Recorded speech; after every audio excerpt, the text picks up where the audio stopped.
Thanks for listening to the Pop Culture Cosmos and the PCC Multiverse. Check out more great podcasts today on one of these awesome affiliate networks. You're listening to a Weeby Geeks Network podcast. You're listening to the ESO Network, your station for all things geek. The Tangibound Network. Check it out. TangiboundNetwork.com. Listen to this show, the latest episode, every time.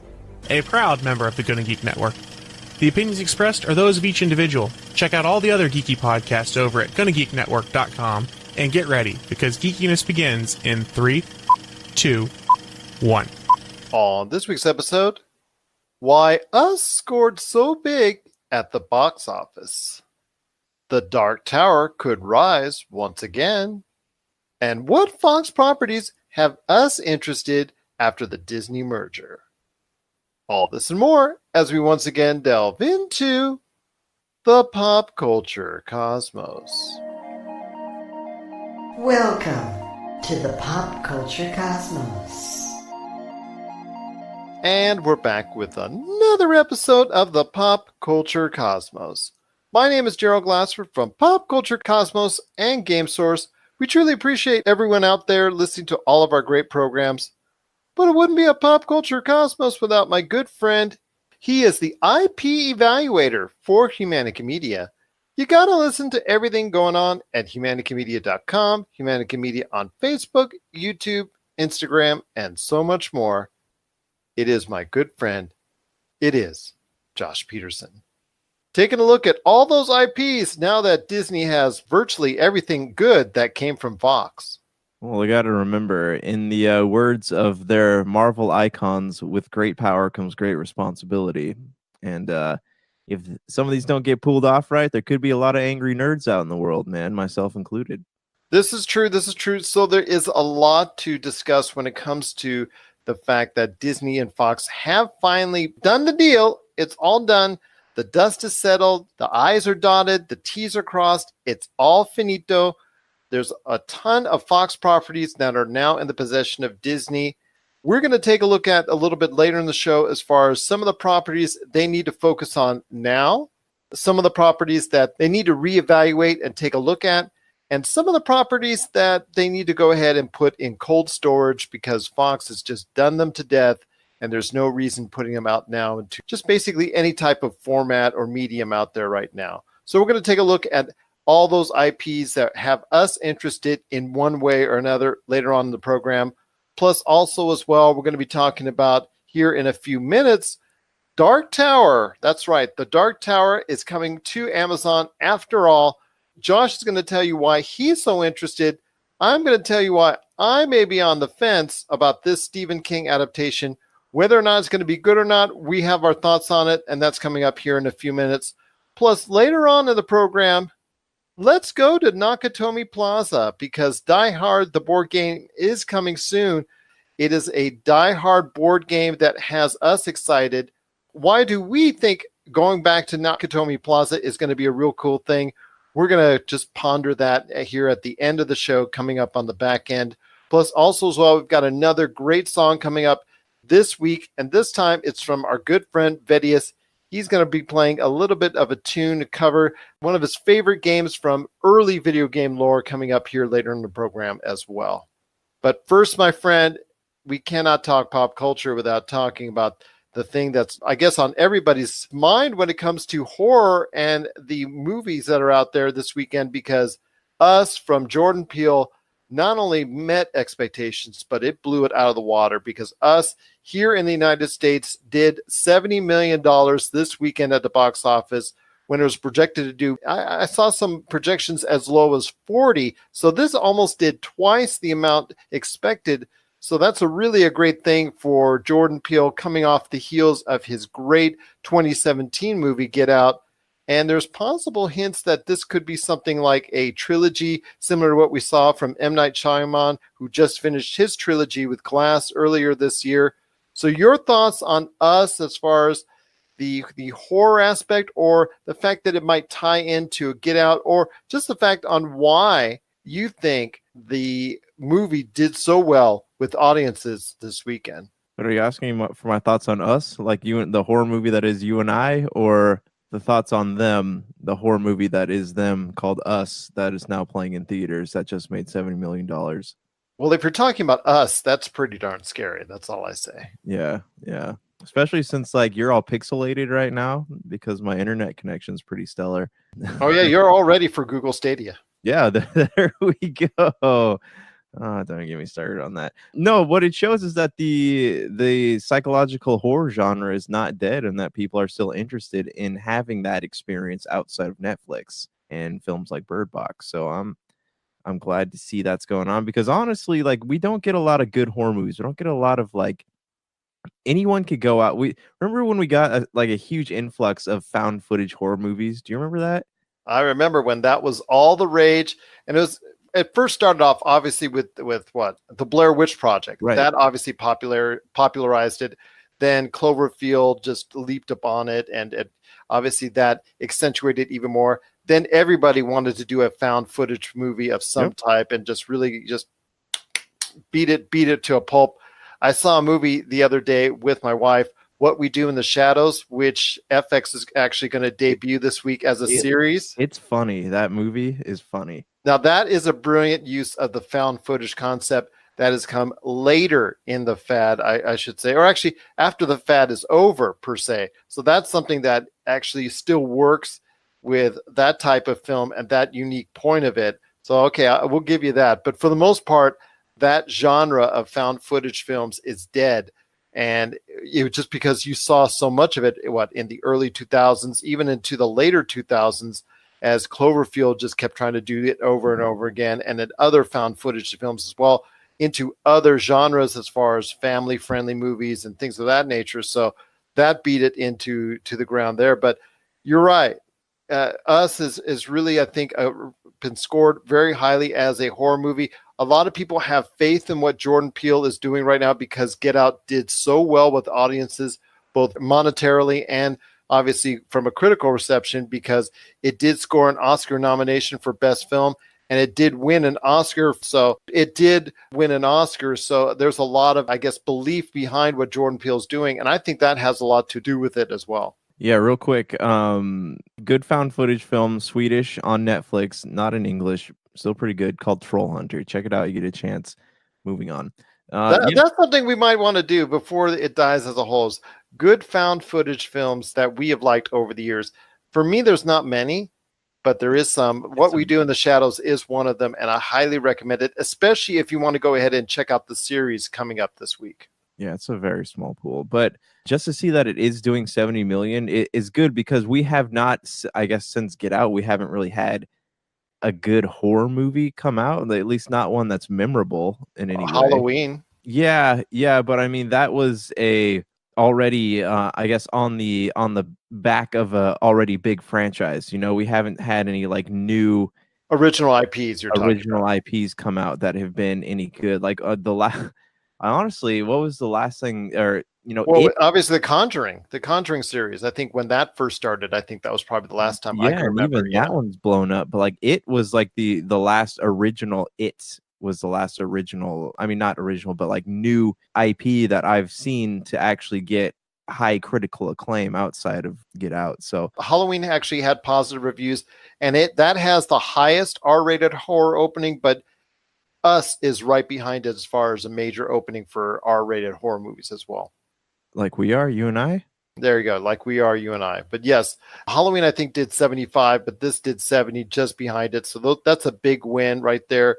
You're right. It is a brand new IP. I kind of disagree with you on the original IP horror thing, because actually isn't original IP. It's an adaptation, and it's something that was already done already in a TV format in the early 90s, which you probably don't want to see now because it's aged very badly. But yeah, man, I mean, I'm just glad people are going to see horror movies again, because I'd like to see some more crop up in theaters here. We need more horror movies. And actually, what else is out these days besides action films and like superhero flicks, man? Like, there isn't family friendly stuff. Yeah, but there isn't a lot of horror films anymore, and that makes me kind of sad. I don't know if you would count Escape Room among that crew as far as a horror movie. Is that suspense? I don't know. What would you count that? Escape. I would say it's suspense and thriller, I guess, because I Open Water. Remember that one got labeled as a horror film too, but that wasn't really a horror movie. It was kind of just a movie about swimming. In a sense, yes, based off of a real life story. But yes, Escape Room, it did come out in January. I think, I don't know if you could border on horror, but I don't think it really is going to scare people as much as what Us is doing, because a lot of people are really talking about exactly what Us is doing to scare audiences out there.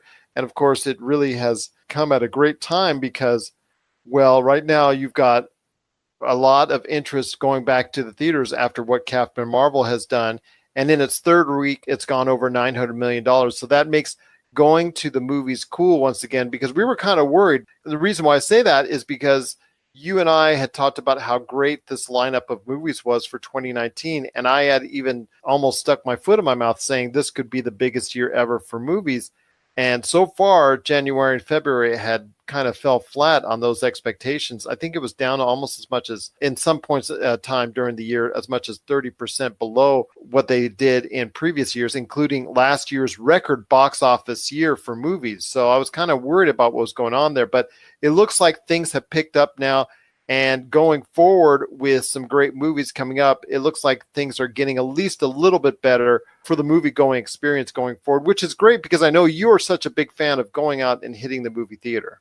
Well, yeah, you look at superhero films too. They make so much money and they set the standard so high for what a successful film should be that they're kind of putting the nail in the coffin of what the box office standard. Like they're the death blow to a lot of smaller films, and I think that's why we're seeing less of them. That could be true. It just seems like it took a little while to kickstart the movie going experience. And it looks like finally with Captain Marvel and now Us, that it's finally heading into the right direction. And even to some extent, How to Train Your Dragon 3, which is just a little bit under what How to Train Your Dragon 2 was doing overall, but it's still doing fairly nice. And I think those three movies combined make it a much better or much more attractive position to go ahead and say, hey, you know what, let's go ahead and check out a movie. So that's good for the movie industry, and anything good for like that as far as people going to the box office instead of waiting for it to come to home video and digital streaming all the time. When the movies are up, that's a good sign for everyone, including us as fans. So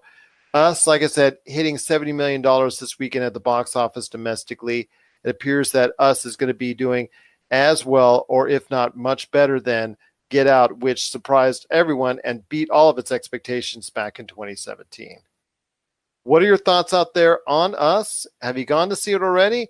Do you like the fact that there's a horror movie that's come out that's really got your interest, or are you just like Josh and some others out there, maybe just waiting to see until it comes to home video? Share us your thoughts.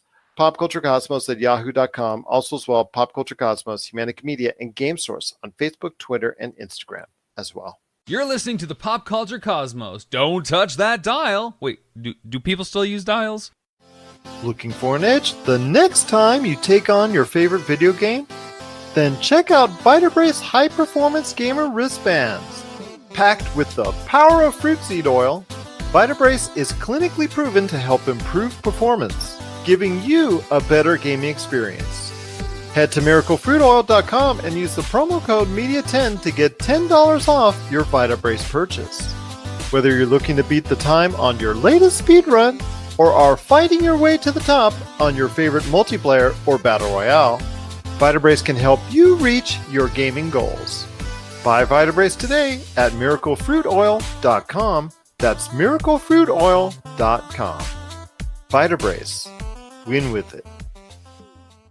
All right, my friend, there's a lot of things to talk about when it comes to The Dark Tower, because I know you wanted to speak at length about this because The Dark Tower is a thing after all. It was kind of in limbo after the poor performance of the theatrical film with Matthew McConaughey and Idris Elba, but it is a thing. They've hired actors, they've hired a director, they've hired people in place to go ahead and still get this thing underway when it comes to The Dark Tower.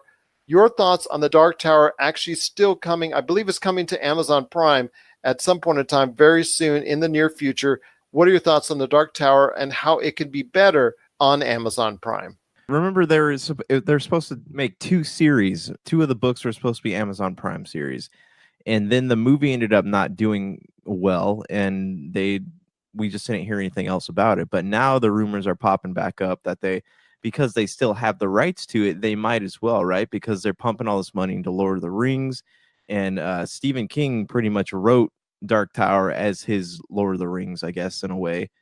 And if Amazon is willing to give it the money it deserves and then be able to tell the story over an extended period of time through a platform where they're not held back by, what studio heads want or what they think will have good box office numbers, they could really do this story justice. And from what I understand, they're actually starting with the content put out by Marvel in their Gunslinger Origin comics. So this could be, some of it's going to jump into, I want to say like a couple of the books in the series go back and tell stories of Roland Deschain as a kid and how he became the gunslinger. So they're going to mix those two with the Gunslinger Origin comics, which is going to be really good. So I'm hoping that when they build up through all that, maybe through a couple seasons, then they'll actually start getting into the Gunslinger, the drawing of the 3, and so on and so forth, which could be really cool. Because again, like, the Dark Tower is the thing that holds all of the universes that Stephen King has created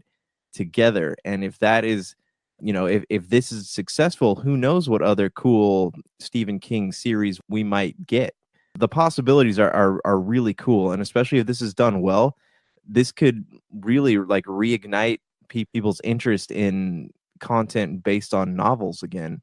Well, let's hope so, because I'm still kind of on the fence when it comes to the Dark Tower after the debacle with the film. And, I know how mad and angry you were after watching it. And I know there's a lot of issues with the film in and of itself. And so much was said and done. And it just came to be as far as when it finally hit a theatrical release. And first of all, how can you go ahead and have something as expansive and as vast as the Dark Tower and all the things that it leads into as far as all the properties that it ties into for Stephen King and all of his novels out there, and yet it only be, a 90-minute film from what I remember? Was that correct?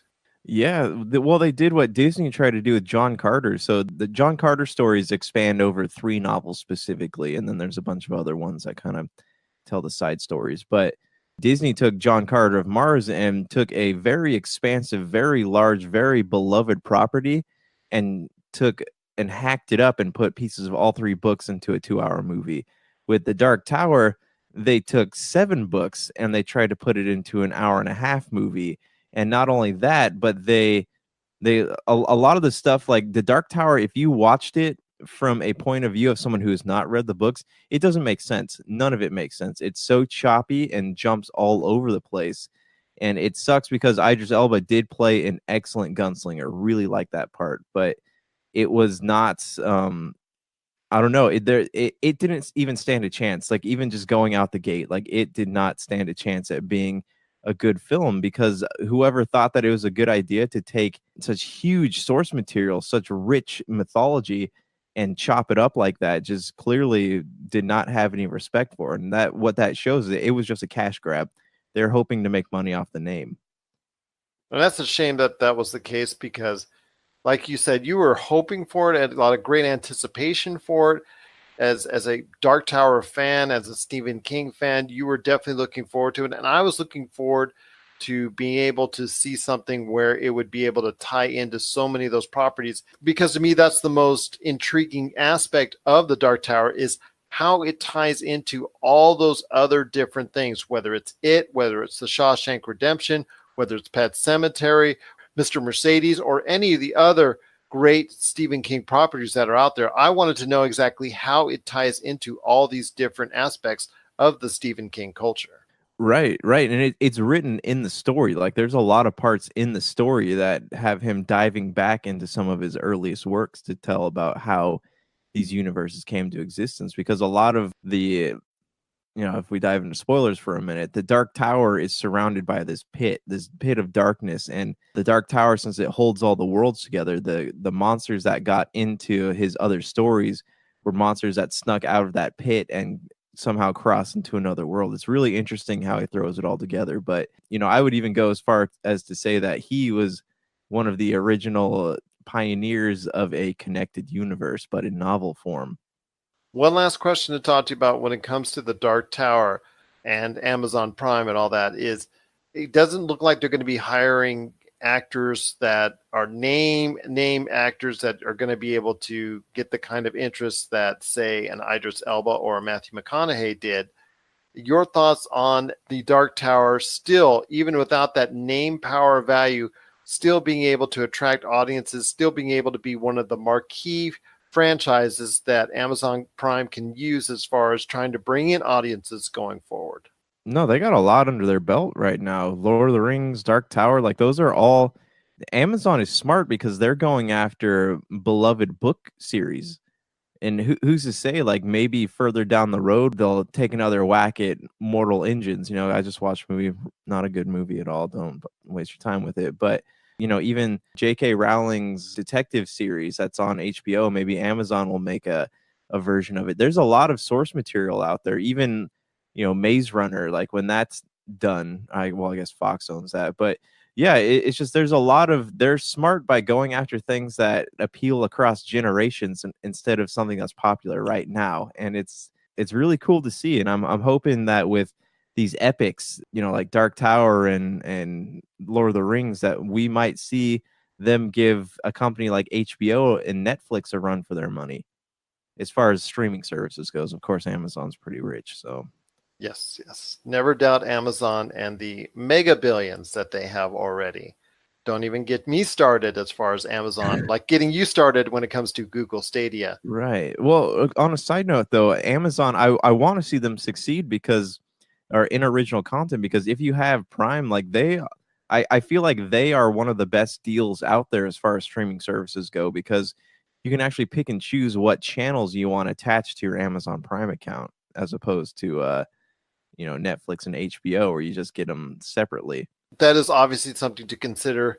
And with the Dark Tower that is going to be inevitably coming to Amazon Prime, makes it a good sign that hopefully Amazon Prime will do the Dark Tower justice and will get a great series after all. What are your thoughts out there on the Dark Tower? We need to hear your thoughts on this, because we want to know, is this something that you're still interested in seeing, despite what the effects of the bad film that came out not too recently in the Dark Tower? Share us your thoughts, popculturecosmos@yahoo.com. Also as well, Pop Culture Cosmos, Humanica Media, and Game Source on Facebook, Twitter, and Instagram as well. Well, when we come back, we're going to be talking about all those great Fox properties that Disney now has, ones that they should go ahead and run with now, ones that they should reevaluate, and ones that they should go ahead and maybe put in cold storage for some time to come. We're going to be talking about that here in just a few minutes. But first, it's our good friend Vedius, who will be with us on April 25th at Retro City Games for our spring charity game night. It's going to be a great time. Tournaments, just a lot of fun, free gaming, podcasts, so much more. Vedius is going to be a part of it. Hyperschmidt's going to be part of it. But yes, this is Vedius, and this is from the old NES game. This is TMNT, and this is the Pop Culture Cosmos.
You're listening to the Pop Culture Cosmos.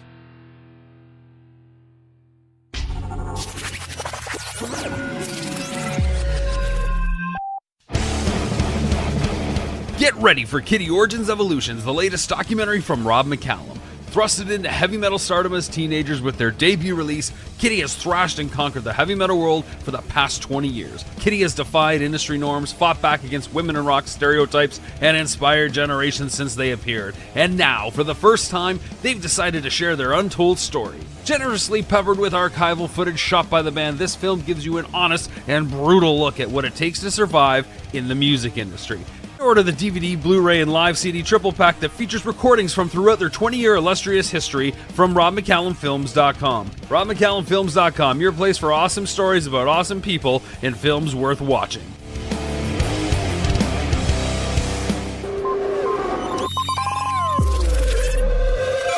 And we're back with the Pop Culture Cosmos. It's Gerald coming right back at you here, along with my good friend, Mr. Josh Peterson.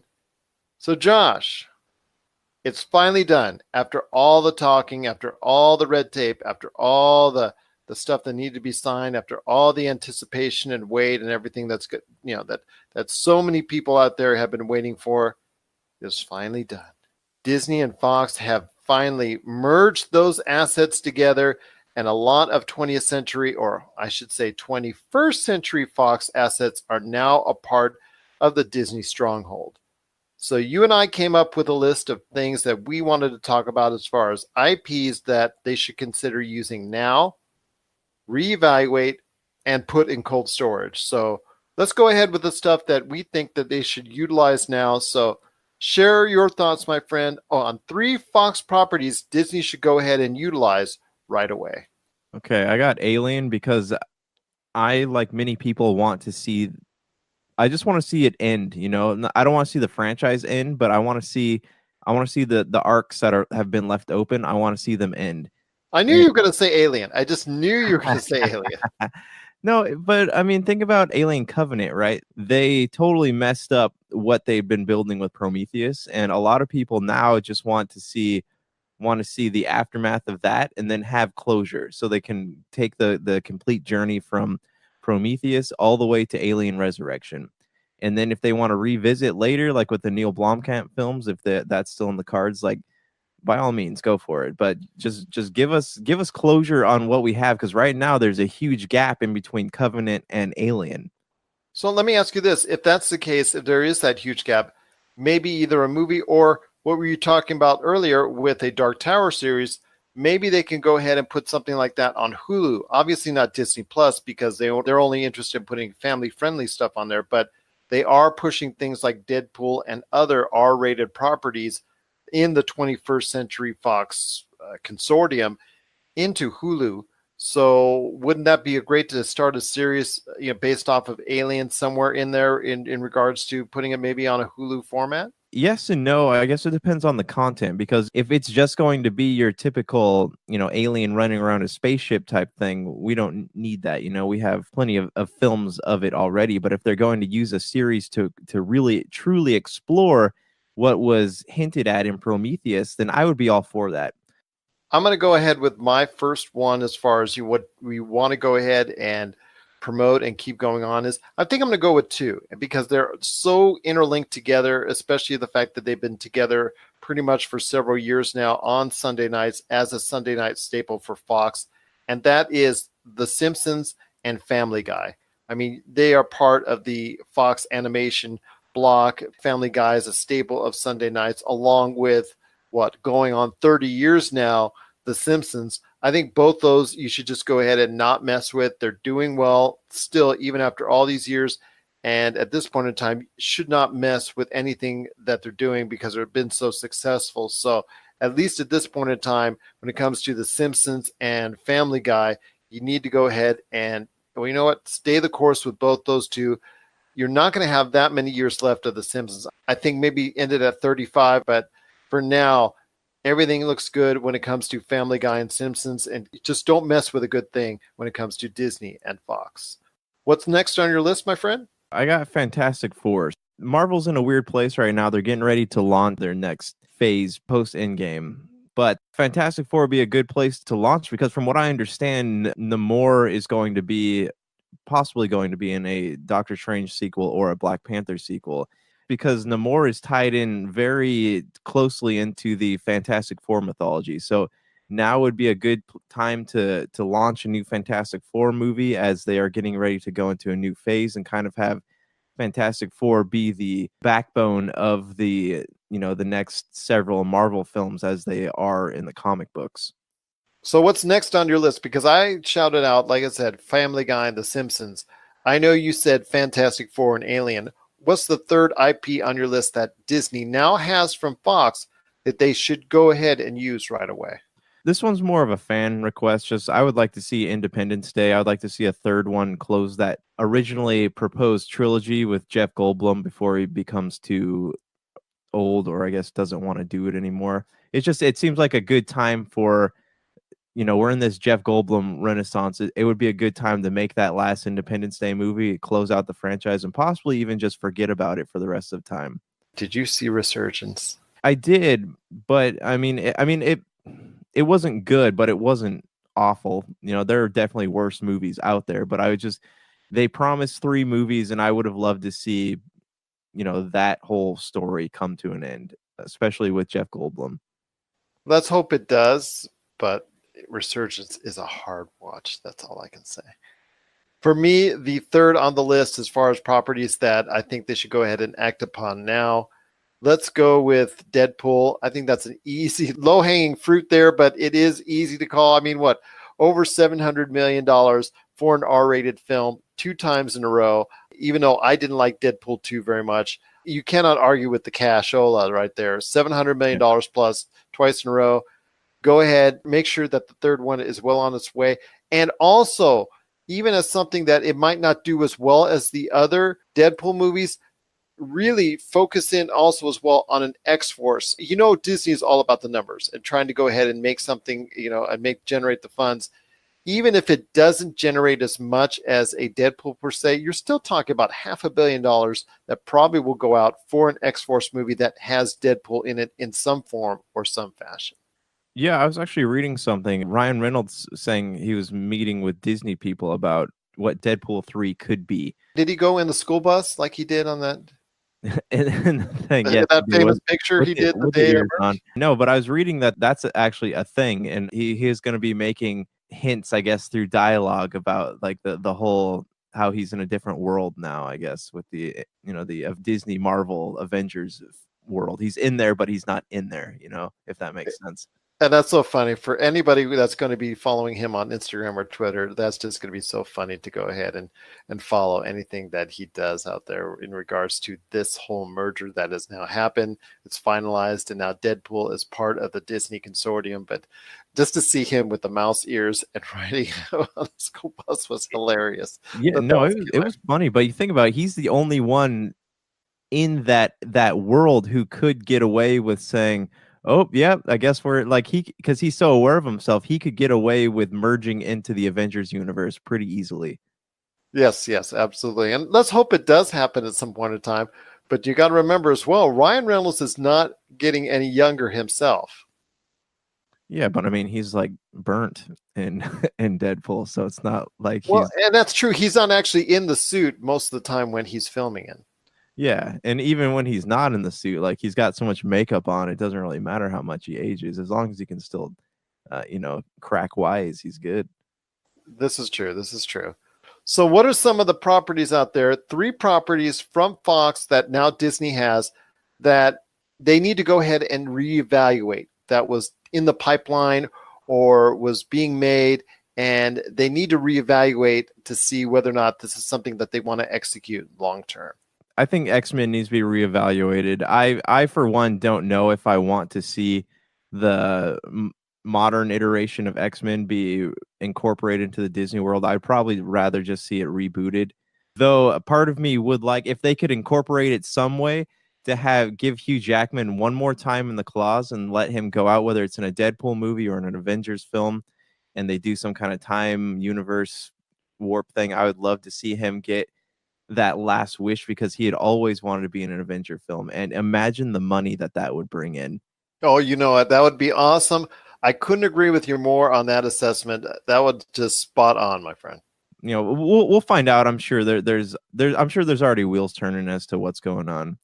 Yeah, I'll just go through the other two right now, just because there's not really a lot to say about them.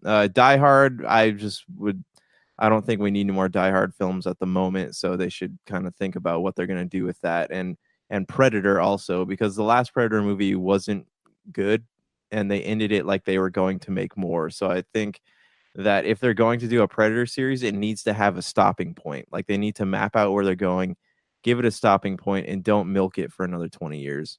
Those are some great thoughts as well. For me, 3 properties they need to reevaluate for the same reasons that Josh is talking about when it comes to the X-Men. I'm also thinking the X-Men is a property that they need to reevaluate. Let's get Dark Phoenix out there. From all appearances, when you're talking about the trailer, it looks like they're going to kill off Mystique. Yeah, Mystique. Mystique. That's like the funeral scene they show because she dies. Yeah, for Jennifer. Yeah, they're going to kill off her character in there, and with the rest of them, as much as I like Michael Fassbender and some of the other actors and actresses in there, it just does not look like it's something that's going to work long term, because the stories in and of itself over the past 19 years have just been all over the place. And at this point, I think I'm done with the X-Men series for now. It'd be great when they can go ahead and intertwine the X-Men at some point in time later on down the road in the Marvel Cinematic Universe, because Kevin Feige has already is cooking up and brewing up some ideas on how he wants to incorporate the X-Men. So let's get it done that way instead of their own separate movies, because at this point, I think I'm done with the X-Men series after Dark Phoenix. So I think it's about time to go ahead and look at a new approach. But yes, if Hugh Jackman can go ahead and slide into one of the next 2 or 3 MCU movies, let's go ahead and run with it, because having him being part of that, even for just a brief moment, would really be a cool moment indeed. The next 2, as far as properties to reevaluate, are Kingsman. I know there was one that was due this year that got pushed back to next year. I think they just need to go ahead and reevaluate where they want to go with the series. I think even possibly putting it into a format, maybe for a series for streaming format for Hulu or FX, probably might even work better, because if you bring out another Kingsman, you already got the sequel that did flat numbers against its first great iteration in the Kingsman series. So having a third may not, and most likely will not, do even as good as the second or the first. We've seen that with other trilogies as of late, where the third installment just does not cut the mustard compared to the other 2, at least financially. So it probably would not be in the best interest maybe to go ahead and put it out anytime soon. But if they do, maybe go ahead with what we were talking about earlier, as far as bring the American side, as far as maybe that's a different perspective with Channing Tatum, Halle Berry, Jeff Bridges, and that perspective. Maybe bring it in from their side. I think it's the Statesman. Bring that group in there for maybe one movie, and then you go from there, and you could probably get a fresher start with the Kingsman going forward. But right now, I think you maybe need to reevaluate where that series is going, because the numbers from Kingsman, The Golden Circle, just being just right around the same level as the first one, when you were hoping for a much larger growth, just tells you that maybe there's only so much interest in the Kingsman series as a whole. And the last but not least, and this is all about dollars, and that is Avatar. We've talked and kidded on the show many times as far as James Cameron's vision for a Avatar 2, 3, 4, 5, I think. Is that correct? Yeah, he's got 5 movies planned.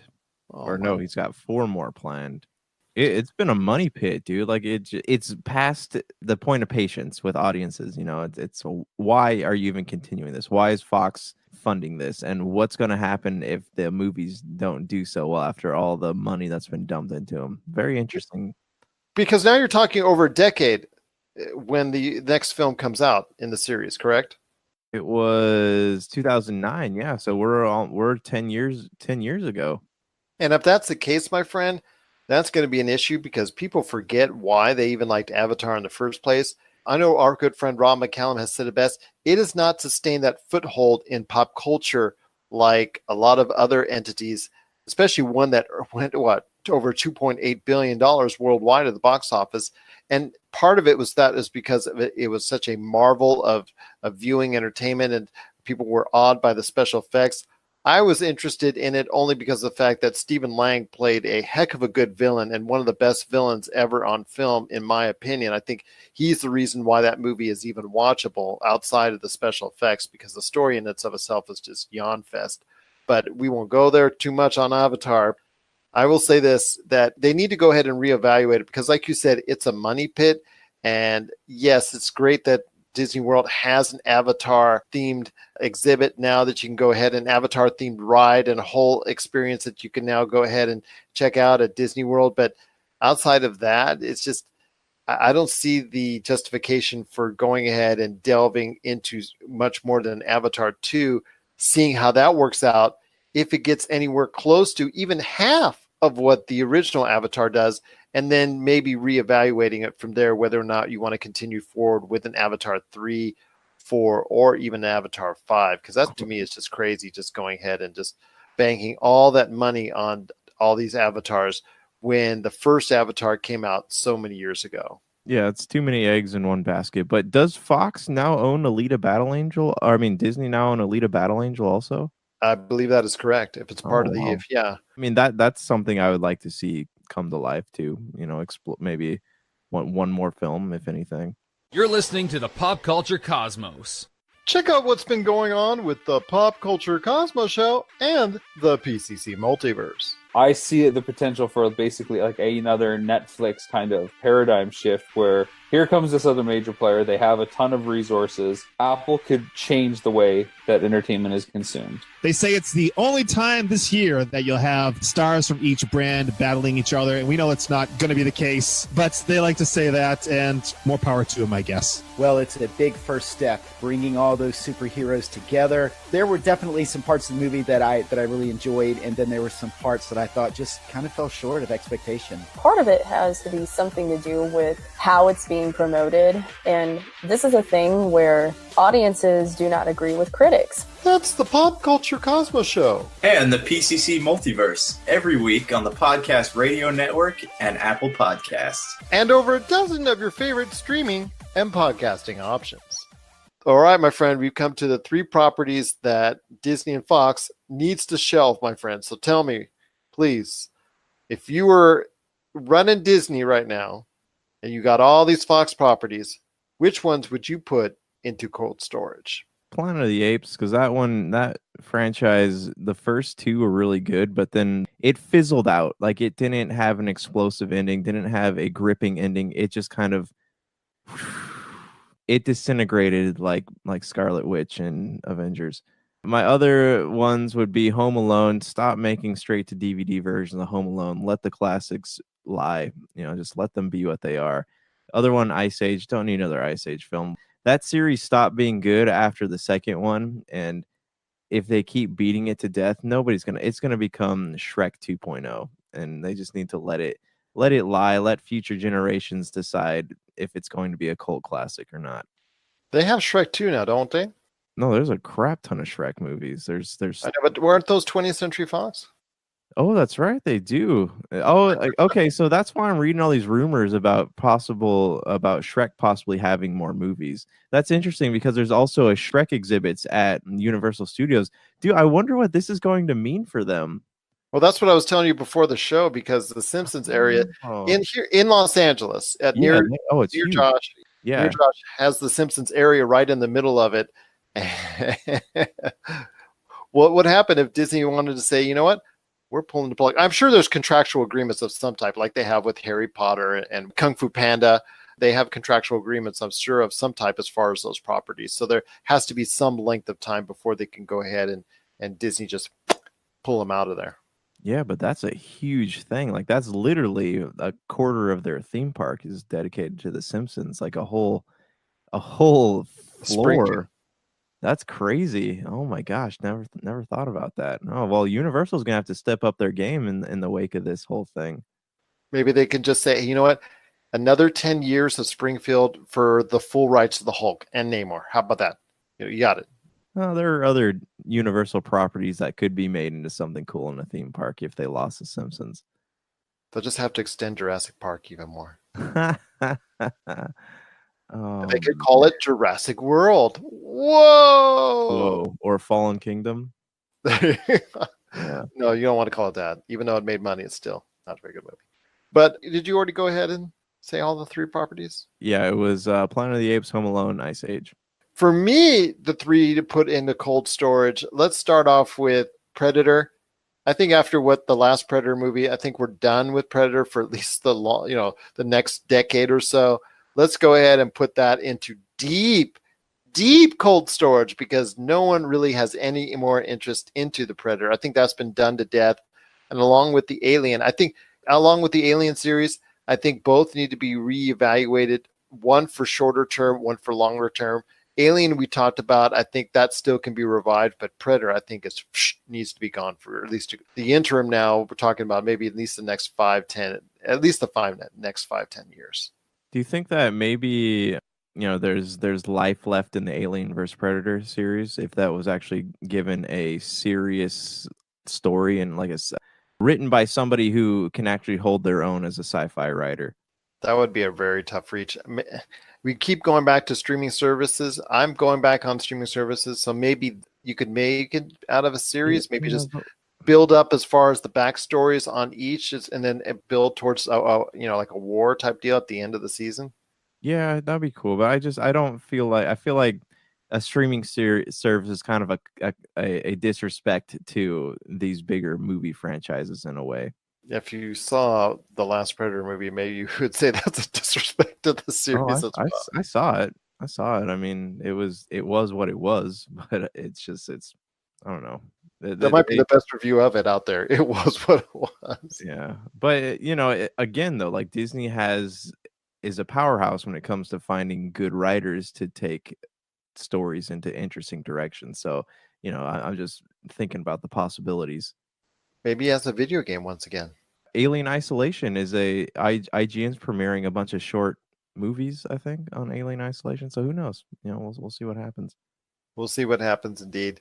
All right, number 2 on my list is also Planet of the Apes for exactly the same reasons why you said it was a great series while it lasted. As far as the reboots, I thought that was a great idea to go ahead and reboot that series after what was, I guess, essentially done to death in the 60s and 70s with Charlton Heston and what was done. So many movies in that ilk in the Planet of the Apes series, it was done for that time and was brought, 30 years later, brought back to the screens in that format. Great first 2, like you said, no problems with it. The third one, yeah, it looks like it had worn out its welcome, and they need to go ahead and put that in cold storage for now. Maybe look at it again from a different angle, maybe in 10 years. I think that would probably be something that could be interesting if they look at it from a different angle than what they did before, because they did it so well in those first 2 reboots we saw earlier this decade. And then last but not least, and this is not for any malicious reasons or anything of that nature, but Star Wars A New Hope. They do finally, as far as the merger is concerned, have the full rights to the Star Wars series because they got the original Star Wars A New Hope actually in full, the full rights to it.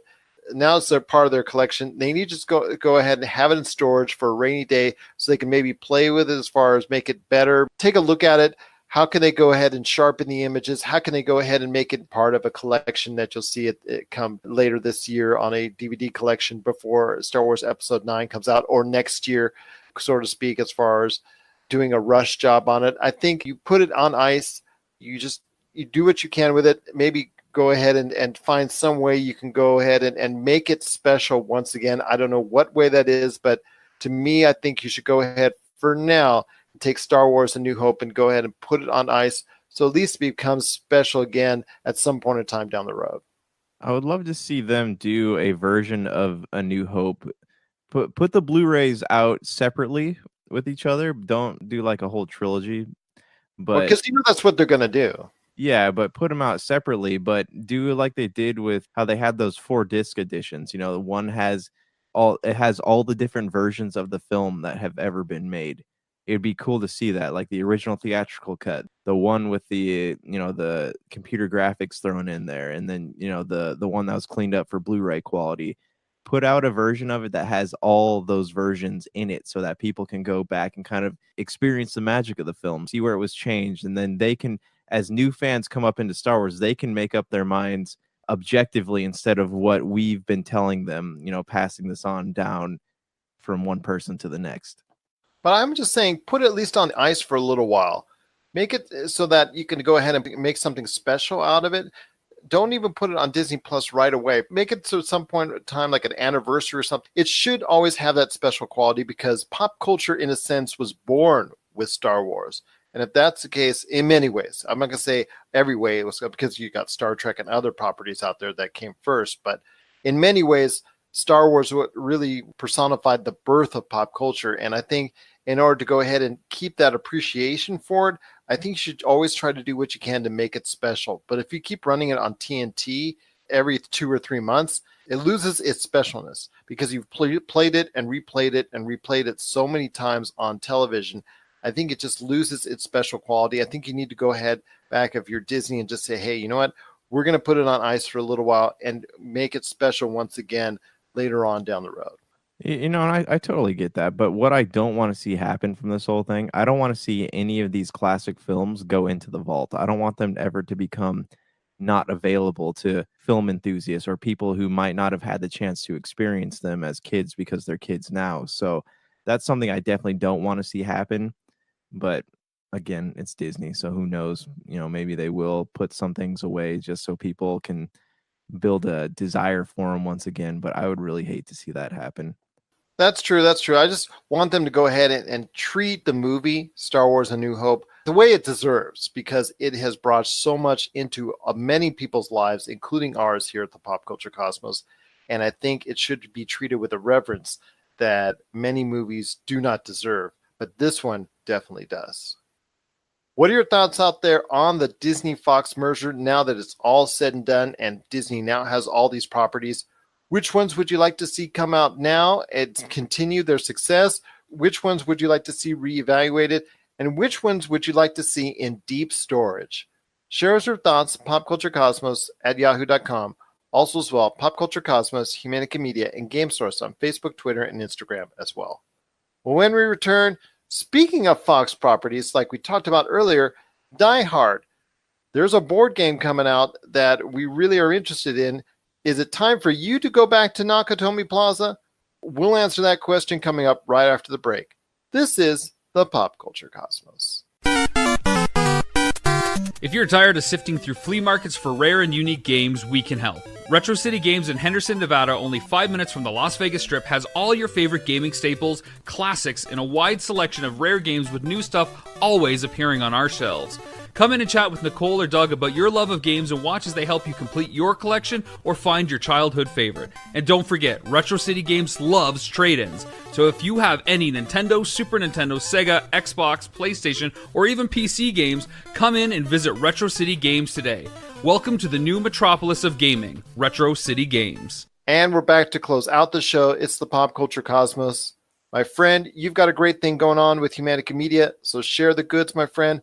What is going on with your great experience known as Humanica Media? Fell behind on Topic Apocalypse. Be a new episode out this week. You can check it out. Check out our website, www.humanicamedia.com. See all the stuff that we've been up to. There will be more stuff to announce later, but I don't have any info for you right this instance. But you'll be putting out an episode for Tuesday night on the Podcast Radio Network. And also, don't forget, on April 25th, if you're in the Las Vegas area, we're going to be doing our spring charity game night at Retro City Games in Henderson, Nevada. You got to check it out. We're going to be doing a great thing. We're going to have musical guests right there, including Vedius and also as well Hyperschmidt. We're going to be doing a lot of great things as far as podcasting and some great tournaments you can be a part of, including Apex Legends, Fortnite, Call of Duty, Black Ops 4, and Super Smash Bros. Ultimate. It all takes place April 25th. That's a Thursday night, just before the Level Up Expo, just before Avengers Endgame actually hits. Although, yeah, I know it'll be previewing on Thursday night, but for most people, they won't get a chance to see it until the weekend. Anyways, that all comes out, like I said, the spring charity game night at Retro City Games on April 25th, and on April 27th at the Level Up Expo at the Las Vegas Convention Center. at 2:30, I believe, 2:30 to 3:30. We're going to record live the Pop Culture Cosmos that's going to air that next week. We're going to do it with a live audience. We're going to have a lot of our reoccurring guests are there, going to be including Game Source, going to be Go Brothers Gaming, Mario Party Wars, Doug from Retro City Games, Vedius, Hyper Schmidt, the guys from Topicocalypse, and so much more. It's going to be a great time. We're going to be having a lot of talk about Avengers Endgame, the video games coming around that time, video game music soundtracks, and so much more. Once again, check out the great panel that we're going to do at Level Up Expo. You can buy your tickets for Level Up Expo, which is a great pop culture experience. You want to check it out today at lvlupexpo.com. That's lvlupexpo.com. My friend, before we head on out, we talked about Die Hard earlier as far as one of the properties may want to put on ice, but not just yet. Not just yet. Is it still time to go back to Nakatomi Plaza, at least as far as a board game is concerned? You know, my one regret in life right now is that I never got as into board games as I would have liked to be. There's still time, man. You're not dead yet. No, I know. It's finding time to do it. But yeah, man, that would be cool. I'm curious what a Die Hard board game would consist of. How would it be played? Do you get to be Hans Gruber? How would that work? How would this whole thing go down? What do you know about it? Spill the details to me. Well, the game is called Die Hard, the Nakatomi Heist. It is coming soon. It's coming the second quarter of 2019. And from the description from the makers of the game, let me read it to you right now. Die Hard, the Nakatomi Heist board game, uses one versus many asymmetric gameplay to pit protagonist John McClane, we'll let you be John McClane, Josh, against others acting as thieves. So you could call yourself Hans Gruber or not. Yeah, I guess so. That might work. Who are cooperating to foil the hero's plan, which is to save the hostages in the iconic Nakatomi Plaza high-rise. Movie buffs and hobby game enthusiasts will appreciate the game's distinct homage to the 1988 film, which packs rules and gameplay to the air vents with callbacks to Die Hard's most memorable scenes, characters, and events. So I guess we're going back to Nakatomi Plaza if we go ahead and get Die Hard, the Nakatomi Heist board game once again, man. So they should do like a side drinking game in that game where every time someone goes yippee-ki-yay mother, you take a shot, because I guarantee you that will get said a lot. Absolutely. Or in any of the famous lines Alan Rickman said as well. So there's some great stuff that you could take from there. You know what? If we do get that game, we got to play the movie in the background. And then we can argue about whether or not it's a Christmas movie. It is a Christmas movie. And actually, it is one of the best, if not the best, Christmas movie ever Would that made. make this a Christmas board game? You know what? I think it would. And if it's coming the second quarter of 2019, it might just be a great Christmas gift for anyone out there. Think Boom. about it. There you go. They should pay us for that plug just now. We'll see. We'll see what they do. You know what? Send us a Die Hard Nakatomi Heist game for us, please, please, please, because we'd love to play it on the air right here at the Pop Culture Cosmos. But what are your thoughts out there on returning to Nakatomi Plaza? Are you interested in a Die Hard board game? Share us your thoughts. popculturecosmos@yahoo.com. Also as well, Pop Culture Cosmos, Humanica Media, and Game Source on Facebook, Twitter, and Instagram as well. Please follow us on all those aspects of social media so you can get the latest and greatest in pop culture. And then all the work that we do on the YouTube page with all the, I guess, several hundred videos that we have out there on our Pop Culture Cosmos, Game Source, and Humanica Media YouTube pages. I know you just put up a lot of videos on the Pop Culture Cosmos YouTube channel as well, correct? I did, yeah. A lot of game trailers, movie trailers, gameplay footage, and you can also check out our podcast episodes up there as well. That you can. That you can. Any last thoughts on the way out? Yeah, I have been watching some Kung Fu movies, so I think we need to do a topic down the line of our favorite Kung Fu films. Absolutely, my friend. I would love to talk about it because I have a few. I heard there was a triple threat movie that came out that had an all-star cast that is not going over well with audiences. Yeah, that's what I heard too. It has Tony Jaa in it. Love Tony Jaa. I actually saw the trailer for the new Ip Man. Has Tony Jaa in it, but unfortunately it's a spin-off that doesn't also feature Donnie Yen, but it has Tony Jaa and Michelle Yeoh in it. Well, that's a good start, if anything. Right.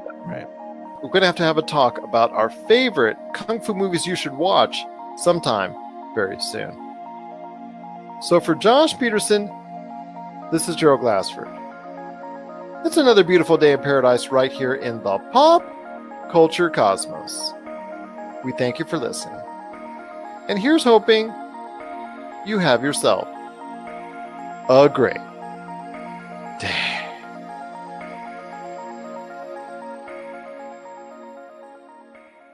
Do you enjoy TV shows, movies, video games, comics, or novels? Do you enjoy listening to people discuss geeky topics without getting bent out of shape when they disagree? If you do, then the 42 Cast is right for you. We're a podcast with a rotating cast of guests that discusses a new topic every week. You can find us on Stitcher Radio, iTunes, Google Play, or 42cast.com. You can also support us and the entire ESO Network by going to patreon.com/ESO Network. That's the 42 Cast, your ultimate answer to fandom, geekiness, and everything. You're listening to a Weeby Geeks Network podcast. This has been a broadcast of the ESO Network. Be part of the crew and help support our shows by donating to our ESO Patreon or by shopping through Amazon.com or the TeePublic store, which can all be found at www.esonetwork.com. The ESO Network, your station for all things geek. Tangent Bound Network. Let your voice be heard. TangentBoundNetwork.com. Thanks so much for downloading the Pop Culture Cosmos, and stay tuned as more great podcasts are on the way. Thanks again for listening to us here at the Pop Culture Cosmos.